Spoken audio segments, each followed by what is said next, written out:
बिस्मिल्लाहिर्रहमानिर्रहीम। I'm Shahid Mahmood, lecturer English Punjab College Birmahal. Dear students, we have started second portion of literary text analysis, that is Introduction to Stylistics. Today we are going to discuss about pragmatics. This topic has been divided into two parts. First part, in which we will discuss about pragmatics, elements and maxims of conversation. Pragmatics. It can be defined as study of language in a context. Language की जो study है context के मुताबिक उसको pragmatics कहते हैं। और situation based use of language का सिचुएशन के हिसाब से इस्तेमाल करना उसको भी प्रैग्मेटिक्स का नाम दिया जाता है। It is the study of the effects of context on meanings. As the very name pragmatics implies or suggests, it is about practical use of language in particular context। particular context में practically language का इस्तेमाल pragmatics कहलाता है। It includes the study of how people use language to establish their identities through social meanings. इसमें कैसे लोग जो है अपनी आइडेंटिटीज़ को शो करने के लिए या उसको इस्टेब्लिश करने के लिए सोशल मीनिंग्स का सहारा लेते हैं। It can also be defined as study of social meanings of language. Social meanings are information of an occurrence about the social identity of the speaker. According to George Keith, pragmatics is a systematic way of explaining language use in context.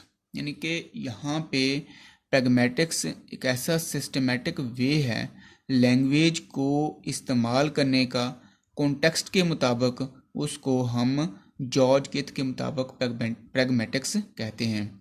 Elements of pragmatics: code switching, performative sentences, discourse analysis, presupposition. First we discuss about code switching. Code का मतलब होता है language. It studies the effective meanings, conveys the emotions of a speaker while switching from one code to another।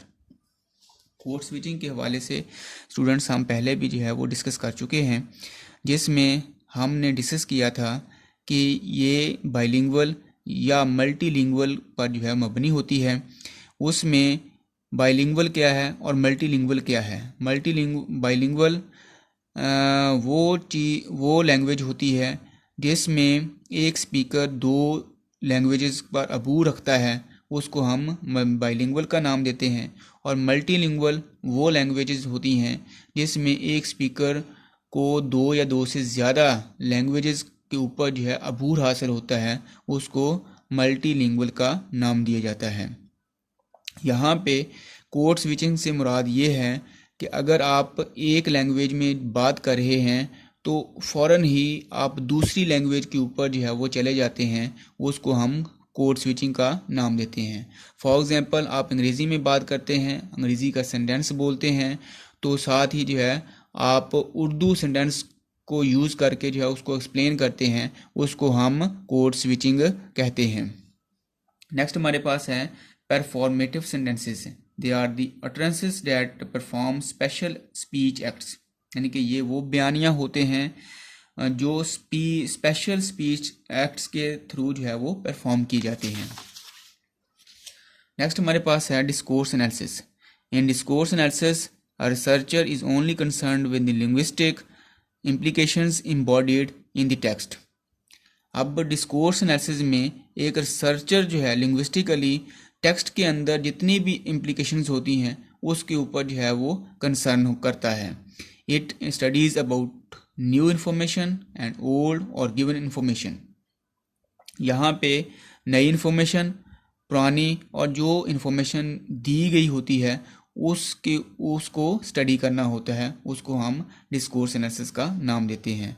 प्रीसपोजिशन is the prior knowledge assumed in order to make an utterance meaningful. Presupposition से मुराद prior knowledge, यानी कि यहाँ पे पहले किसी भी listener के पास या स्पीकर के पास जो है वो पहले ऑलरेडी जो है वो नॉलेज मौजूद है उस बारे में, उस तो आसानी के साथ जो है उसकी अटरेंस को जो है वो अंडरस्टैंड किया जा सकता है। How is your red car going, यानी कि यहाँ पे रेड जो है ये वर्ड निशानदेही करता है कि जो स्पीकर है या लिसनर है उसके पास जो है वो प्रायर नॉलेज है, इसके ज़रिए वो मीनिंग को आसानी के साथ जो है वो अंडरस्टैंड कर सकता है। नेक्स्ट हमारे पास है maxims of conversation. There are 4 maxims of conversation: maxims of quality, maxims of quantity, maxims of relation, maxims of manner. Quality जो है वो बेस करता है be true, quantity is based on be brief, relation is based on be relevant, manner is based on be clear.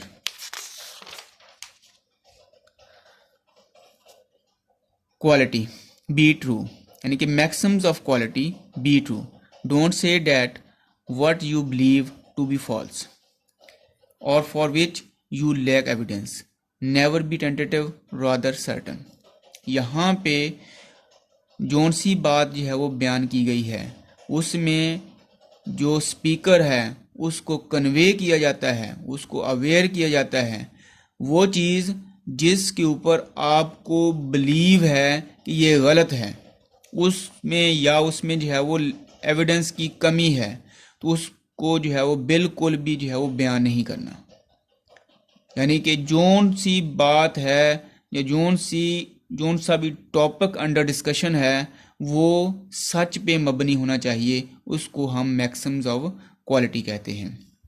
Next हमारे पास है maxims of quantity. Be brief, make your conversation as informative as is required but not more और less then is required.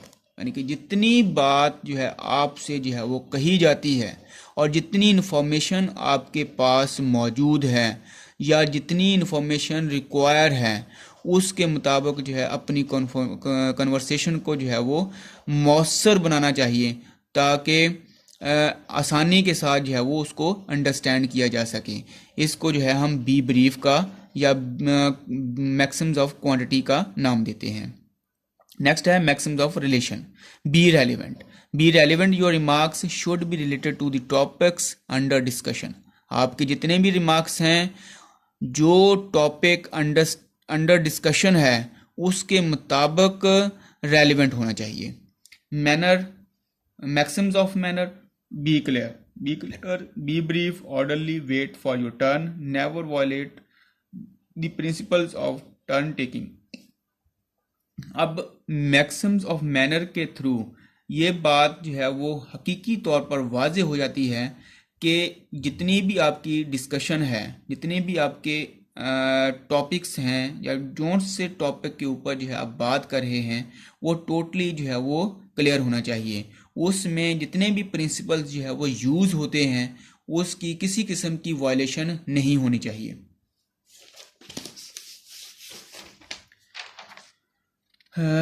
Students, this is our topic that is based on pragmatics that has been discussed in this lecture. Any question or query regarding this topic, send me in Microsoft Team. Allah Hafiz.